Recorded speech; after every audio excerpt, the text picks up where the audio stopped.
Hi hello everyone, welcome to my mini blog. তো সকাল সকাল না আমি দিনটাকে স্টার্ট করে নিয়েছিলাম ভিডিওকে কোলে নিয়ে।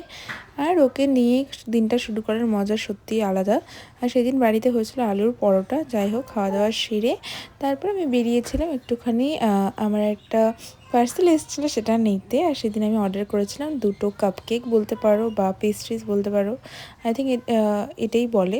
তো সেটা অর্ডার করেছিলাম, সেটা নেওয়ার জন্য বেরিয়েছিলাম। আর তারপর বিকেলবেলাতে আমার একটুখানি বাইরে বেরোনোর ছিল, তো ঝটপট করে রেডি হয়ে নিয়েছিলাম, হয়ে বেরিয়েও পড়েছিলাম। আর মোটামুটি সেদিন গরম ছিল, ওয়েদারটা ভালোই ছিল। তো আর সেদিন না কি বলে তোমার ছুটি ছিল, মানে সেদিন ছিল হচ্ছে গুড ফ্রাইডে। তো সেই কারণে সেই দিন আমার বরেরও ছুটি ছিল। তারপরে আর কি আমি বেরিয়ে পড়েছিলাম, চলে গেছিলাম ক্লাস করাতে। আর ড্রয়িং ক্লাসটা শেষ করে ওখান থেকে বেরিয়ে আমি চলে গেছিলাম একটা ব্যাগের দোকানে। তো ব্যাগের দোকানে গেছিলাম কেন কি আমি ভেবেই রেখেছিলাম যে মায়ের জন্য একটা ব্যাগ নেব।